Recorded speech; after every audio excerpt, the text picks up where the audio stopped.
Bienvenidos a El Ladrón de Cerebros, la nueva serie de divulgación científica en Ecuador. Vengan a descubrir otro Ecuador, el que surge de la riqueza de sus ideas y enormes talentos. En los próximos capítulos, el científico, escritor y divulgador español Pere Estupiñán recorrerá todo nuestro país en busca de los cerebros más creativos, para reconocer la grandeza de un Ecuador que cambia y se proyecta al futuro. Este capítulo tiene toda la densidad y complejidad que caracterizan el estudio del universo, y es un programa que merece verse con atención y con la curiosidad a flor de piel.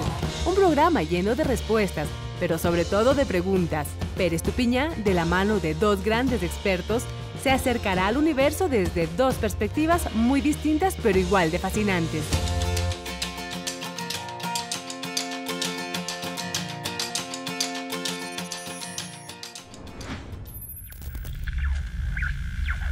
¿Cuán grande es el universo?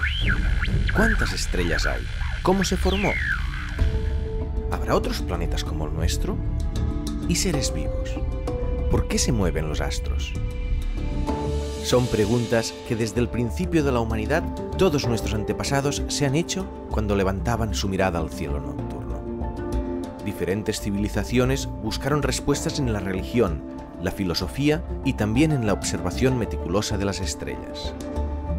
Los incas determinaron los equinoccios y solsticios, los mayas ajustaron los calendarios solares, los chinos definieron más de 250 constelaciones, los árabes construyeron tablas astronómicas con la posición de los objetos celestes. Pero en la época actual hay dos grandes diferencias. La primera es que los científicos ya no recurren a dioses, o fenómenos sobrenaturales o supersticiones para intentar comprender el universo. Se bastan con la aplicación objetiva del método científico. La segunda, muy importante, las herramientas. Ahora tenemos unos telescopios que no solo nos permiten ver más estrellas y más de cerca, sino que nos permiten observar otros tipos de luz, como rayos X, ultravioleta, infrarrojos, rayos gamma, fondos de microondas, que nos dan acceso a agujeros negros, supernovas, explorar el propio origen del universo o si hay planetas que puedan albergar vida. La ciencia nos da unas posibilidades para comprender el universo como nunca antes en la historia de la humanidad. Muchas de las veces me pregunto, ¿cuándo y cómo empezó el universo? ¿Cuán grande es el universo? Si existen los extraterrestres. ¿Por qué brillan las estrellas? ¿Dios creó el universo? También quería saber si hay vida en otro planeta. Si se puede viajar allá. Hola, Pere. Hola, ¿Qué doctor estás López. ¿Cómo Pues estoy mirando un vídeo con unas preguntas que tenemos para usted. Ah, qué bien. Sobre astronomía. Sobre astronomía. ¿Quiere que le haga la primera? Por favor. ¿Cuán grande es el universo? El universo está calculado actualmente alrededor de 93.000 millones de años luz. Un año luz, para tener una idea, es 9.3 billones de kilómetros, es decir, algo impresionante, muy difícil de imaginar. ¿Cómo empezó el universo? Imaginamos que todo nuestro universo colosal al que pertenecemos estuvo en un momento determinado concentrado prácticamente en un punto, en una pequeña región donde no existía nada más que energía, una alta densidad de energía. Esta formación, a la que llamamos singularidad, en un momento determinado estalló, se volvió inestable, explotó y empezó a originarse el universo que conocemos hoy día a partir de este punto, de esta singularidad que dio origen al universo actual. El Big Bang. El Big Bang, la gran explosión. ¿Cuándo nació el universo? Bueno, los datos que tenemos hoy nos dicen que fue aproximadamente hace 13.800 millones de años. ¿Y qué había antes del universo? No existía nada. El espacio, el tiempo, la materia, la radiación se originó a partir de la gran singularidad, de la explosión de esta región del espacio donde estaba concentrada toda la energía. ¿Qué es un agujero negro? Un agujero negro es una forma de terminar de las estrellas supermasivas, terminan sus días compactándose a tal extremo que toda la materia de una estrella está concentrada en un punto. En definitiva, eso es un agujero negro, una zona donde existe un campo gravitatorio extremo, tan extremo que incluso la luz no puede escapar de esa región. ¿Por qué brillan las estrellas? Esto se ha logrado ya entender bastante bien. Las estrellas, y entre esas nuestro Sol, brillan porque en el interior ocurren procesos de fusión nuclear. Los átomos como el helio se fusionan para dar lugar a la formación de átomos más pesados. Y en ese proceso emiten radiación, y esa radiación es la que hace brillar a las estrellas. ¿Hay vida en otros planetas? El principio de covarianza dice en últimas que la vida debería existir en cualquier otro rincón del universo. Sin embargo, todavía no lo hemos detectado. ¿Podremos viajar a otros planetas? Bueno, viajar a los planetas de nuestro sistema solar, eso es posible. Las distancias no son tan grandes que digamos, pero el universo es colosalmente grande.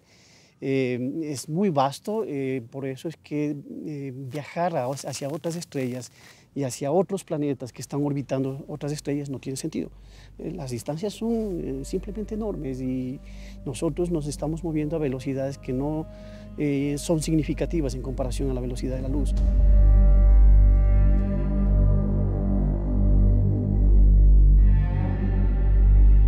En apenas 500 años hemos pasado de considerarnos el centro del universo a ser un modesto planeta que orbita una estrella del montón en un sistema solar ubicado en la periferia de la Vía Láctea, una galaxia cualquiera de los 100.000 millones que conforman el cosmos. Somos insignificantes en el vasto océano cósmico. Incluso hemos puesto fecha al origen del universo. Hace unos 13.700 millones de años, con el Big Bang, la gran explosión, se creó el espacio, el tiempo, la materia y la energía. Hoy sabemos que el universo se expande y que lo hace cada vez más deprisa.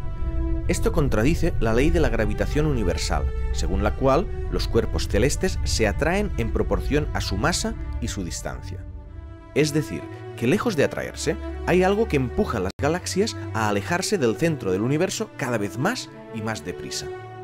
Es algo que nunca hemos podido detectar ni medir con nuestra tecnología, y que los científicos han denominado energía oscura, quizás el mayor misterio de la cosmología actual, y que constituye el 68% de cuanto hay en el universo.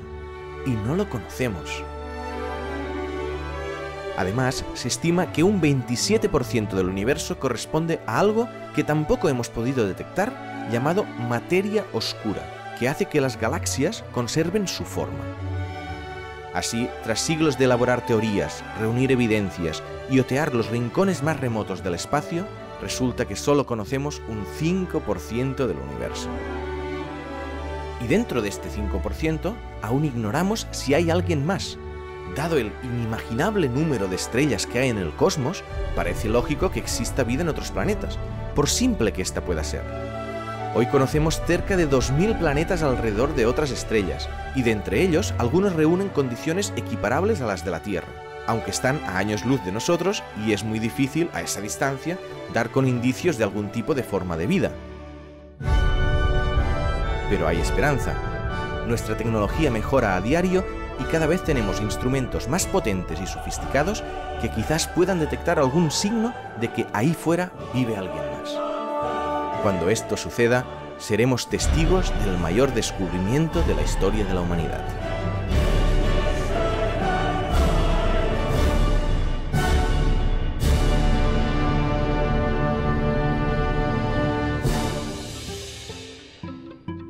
Erickson López me invita a visitar una de las instalaciones científicas más antiguas y emblemáticas de Ecuador y de Latinoamérica, el Observatorio Astronómico de Quito. Cuando fue fundado, en 1873, estaba en medio del monte, alejado del centro de la ciudad. Hoy, más de un siglo después, ha sido fagocitado por el crecimiento urbanístico. La contaminación lumínica y la frecuente nubosidad dificultan la observación del cosmos. Pero enseguida veremos cómo en la actualidad tenemos medios para escrutar el espacio incluso a través de las nubes. Bien, estamos en este lugar maravilloso, es el Observatorio Astronómico de Quito. Ajá. Es aquí donde se dio origen a varias ciencias, la meteorología, la sismología, la astronomía. Es la primera instalación científica de Ecuador, ¿no? Así es, exactamente. Claro. Y aquí nosotros tenemos este patrón de longitud, es una de las primeras propuestas que se hizo en el mundo para definir la medida de longitud. Perdón, ¿ese es el primer metro, el primer patrón de metro que Sí, se ha hecho? exactamente, es así, es un poco diferente a lo que hoy usamos. Se basa en las oscilaciones de un péndulo en el ecuador, es decir, en la latitud 0, 0, 0, que da un arco de un segundo, una oscilación de un segundo. Eso define la longitud que tenemos aquí. ¡Qué curioso! Difiere un poco del metro actual que usamos, es decir, de esa fracción del arco de meridiano, pero esta es la propuesta que se hizo en Ecuador por la misión geodésica de los franceses. Está empotrado en esta columna es la columna de 15 metros de altura que soporta el telescopio principal del observatorio. Es un hermoso telescopio, podemos ir a ver.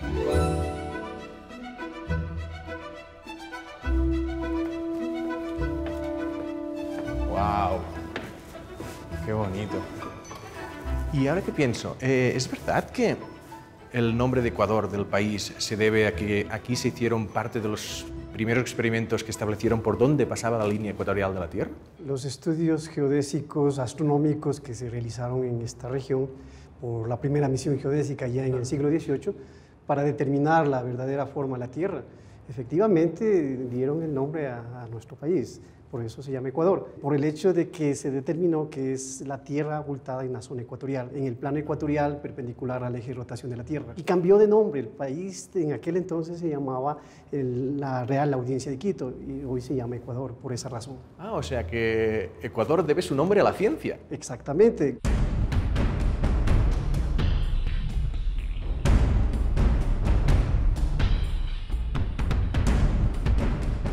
Cuando uno piensa en astrofísica, en conocimiento del universo, claro, enseguida le viene a la cabeza pues, la NASA, la ESA, los telescopios espaciales, los grandes telescopios en Atacama de Chile o en Hawái, y la tecnología, claro, que es determinante, pero la posición geográfica también, También ¿no? es clave, exactamente. El encontrarnos acá en la zona ecuatorial, la Tierra gira de esta manera, no como en otras latitudes así.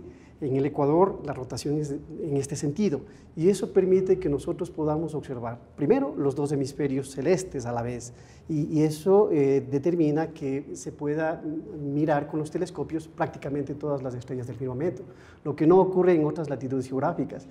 Es decir, Ecuador es el lugar ideal para observar la mayor cantidad de estrellas, pero tenemos un problema. Las condiciones climáticas no son muy adecuadas. Y es por esa razón que el proyecto de la creación del nuevo observatorio astronómico que estamos ahora impulsando se tiene que necesariamente mover hacia otra región del espectro electromagnético. Sí. Este nuevo observatorio es un observatorio que va a observar en radio, va a poseer radiotelescopios y cuando tenemos radiotelescopios funcionando, observando en radio, ya no tenemos el problema de la contaminación, de las lluvias.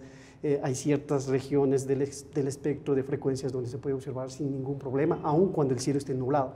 Y este nuevo observatorio, que es el Observatorio Nacional Futuro de Ecuador, será el único observatorio en el planeta ubicado justamente sobre la línea ecuatorial. Wow, el único en el planeta. Así es.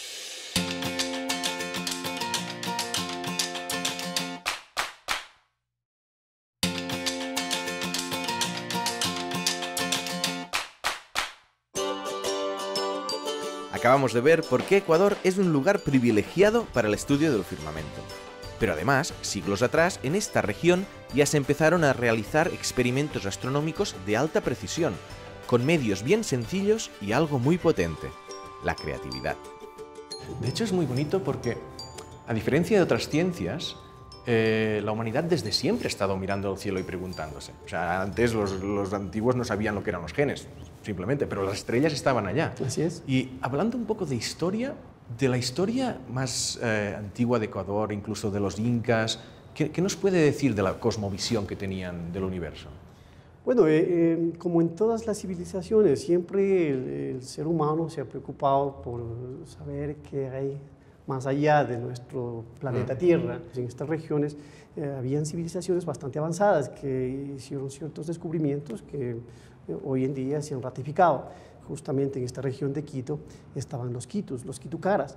Ellos con simples instrumentos, con un gnomon, esa es la palabra técnica, a un poste empotrado en el suelo verticalmente, que produce sombras, pudieron y tuvieron la facilidad y la dedicación de medir el tamaño de las sombras todos los días del año y durante muchos años, y con esa información pudieron determinar exactamente la posición geográfica en la que nos encontramos, la latitud 00, y de ahí deriva el nombre de este pueblo, Quitus, que significa la mitad del tiempo, la mitad del planeta.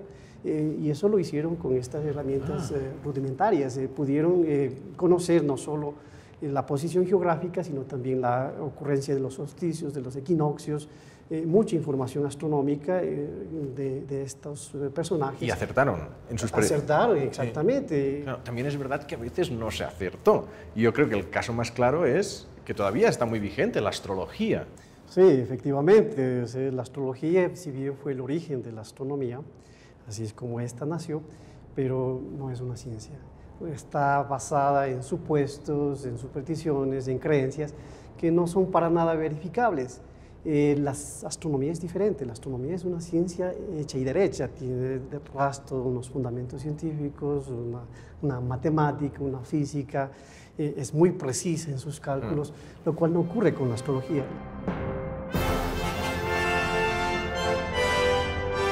Hay dos maneras de investigar el universo. La primera y más obvia es con telescopios, como hacen astrofísicos como Erickson López. La segunda es más sutil y utiliza las matemáticas y la física teórica para deducir las leyes, fuerzas y partículas subatómicas que son invisibles a nuestros ojos. Esto nos llevó a la relatividad de Einstein, a la física cuántica, a los agujeros negros de Stephen Hawking. Vamos a hablar de estos alucinantes universos físico-matemáticos con un apasionado científico y grandísimo divulgador. Soy Carlos Montúfar, físico de profesión. Me fascina el universo, los misterios del universo, tratar de entender ese mecanismo escondido que hay atrás. Pero más difícil y lo más complejo es poder compartir con todo el mundo los misterios del universo. Y en especial con los niños. Esos niños que tienen una capacidad de asombro increíble. Y el propósito de un profesor y un maestro es no apagar esa capacidad de asombro, despertarle y fomentarle para que pueda maravillarse con el universo. Eso es lo que me gusta hacer. En la primera parte del programa hemos hablado de la misión geodésica francesa, que vinieron investigadores para ver si la Tierra era redonda o achatada por los polos o incluso ovalada.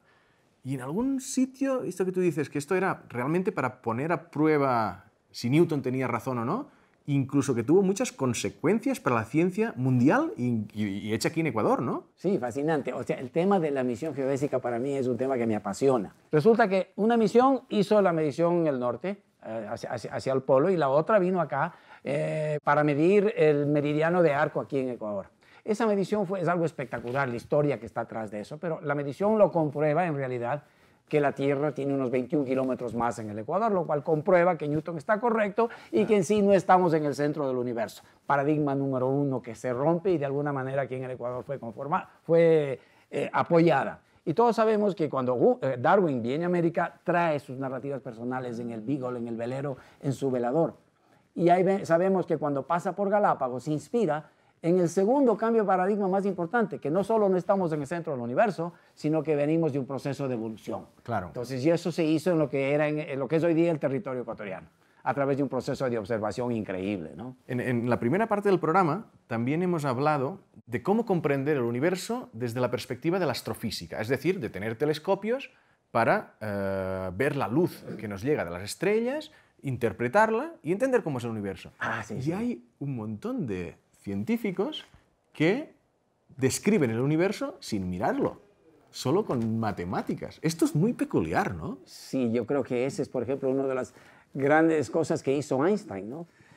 Tuvo que aprender matemáticas y lo que hizo Einstein obviamente es espectacular. Porque si uno se pone a ver una de las cosas más fantásticas del ser humano, que es cómo en la antigüedad, en la época justamente de Kepler y Copérnico, con el ojo desnudo, podían ver el cielo y descifrar y predecir eclipses. Nadie hoy día pudiera hacerlo, absolutamente nadie. Entonces, con el invento de la matemática y el pensamiento más riguroso y el avance y la evolución de la ciencia, tienes trabajos que son espectaculares, como son los otros dos grandes paradigmas para mí, que se rompieron, ¿no? Uno es que no vivimos en un espacio-tiempo absoluto. Y luego viene el otro paradigma que es más complejo es el paradigma de la mecánica cuántica, en el que dice, vivimos en la incertidumbre.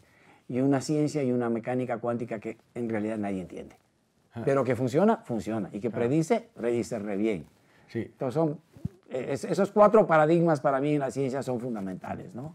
Es que yo encuentro muy fascinante lo de las matemáticas para describir la realidad.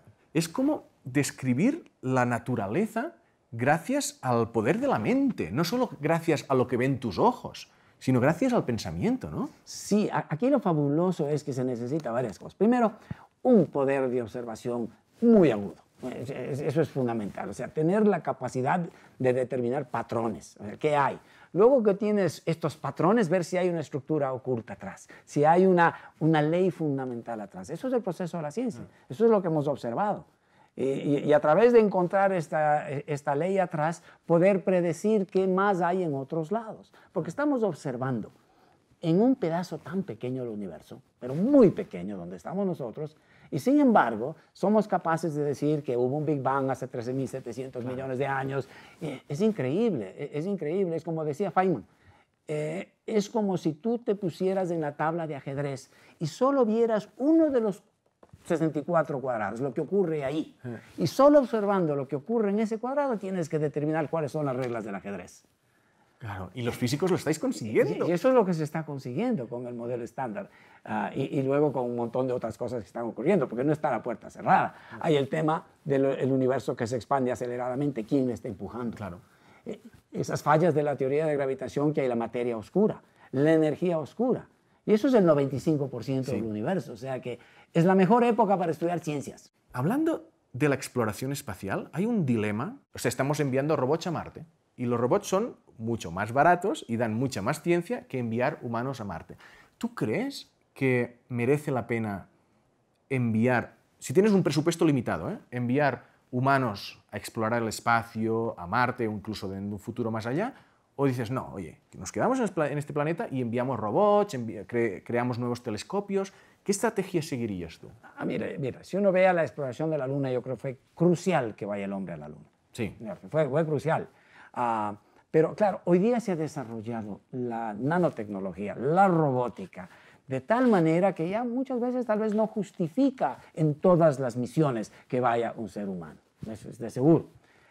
¿Cuál es el propósito de la exploración espacial? ¿Es eventualmente colonizar el espacio o es simplemente explotar recursos del espacio o simplemente por el hecho de saber ciencias? Tal vez para aprender ciencias es más que suficiente un robot inteligente. Entonces yo sí creo que se puede hacer exploración robótica todavía. El ser humano, hay muchos problemas, problemas del tiempo, problemas de alimentación, problemas del oxígeno. Ya veo que está listo el viaje a Marte, que es de una sola vía, ¿no? Claro. Nosotros es interesante el que quiere irse one way a Marte, ¿no? Sí, sí. Algo que define a los científicos es que se interesan más por lo que no saben que por lo que saben, a diferencia de otras disciplinas. Si vamos hacia el universo, ¿qué pregunta es la que te gustaría saber la respuesta? La que no se sabe y dices... Miles. Pero a ver, primero es el origen del universo. Yo creo que esa pregunta nos apasiona a todos. ¿Tuvo un origen o no lo tuvo? Que ahora ya está discutiendo que a lo mejor no hubo el Big Bang. Esta experiencia que he tenido de docente estos últimos 20 años en que he podido ver ingeniería, biología, genética, física, química, dice, ¿dónde me enfoco que es todo tan fascinante? Ahora, como físico teórico que soy, me voy enfocando a leyes fundamentales. Leyes fundamentales. Entonces, una de las preguntas es, ¿habrá la gran teoría unificada que buscaba Einstein? Eso me parece fascinante, esa pregunta. ¿Qué ocurrió en el Big Bang? ¿Qué mismo ocurrió? No en la época de Planck, sino justo el rato del Big Bang. Otra gran pregunta es, ¿hacia dónde evoluciona este universo? ¿Este universo está evolucionando hacia una muerte fría, en el cual ya toda la energía se ha distribuido uniformemente y ya no hay diferencias y el universo está muerto? Me resisto a decir, como tú decías, una sola pregunta. El problema es que si yo tuviera que vivir de la ciencia, ir a un laboratorio, tuviera que escoger algo. ¿A dónde me voy? Me voy al departamento de física teórica. ¿Qué problema escojo? Ahí tendría que conversar en esta variedad de problemas, ¿no? Dudo inclusive con la biología. Ir a estudiar la pregunta del origen de la vida. Eso es fascinante. En este programa, 2 expertos ecuatorianos nos han dado bellas respuestas a grandes enigmas sobre el universo. Pero la realidad es que hay todavía un sinfín de preguntas por responder. ¿Cuál es la verdadera naturaleza de la gravedad? ¿Qué son la energía y la materia oscura? ¿Existe vida en otros rincones del cosmos? Afortunadamente, la ciencia, como ya sabemos, es el camino empírico que tenemos y debemos tomar para buscar respuestas a todas esas preguntas. Ecuador tiene la suerte, además, de estar en un lugar privilegiado para la observación de las estrellas y posee también representantes de las 2 grandes visiones científicas que existen para analizar el cosmos. La ciencia es alucinante, es sin duda la gran aventura intelectual del siglo XXI. Pero hay una paradoja. Cuantas más cosas descubrimos, más conscientes somos de todo lo que nos falta por conocer. La ciencia aumenta nuestro conocimiento, pero también nuestro desconocimiento, y es por eso que no tendrá fin y continuará por mucho tiempo descubriéndonos mundos ocultos, desde lo infinitamente grande como el universo a lo diminutamente pequeño como el mundo subatómico.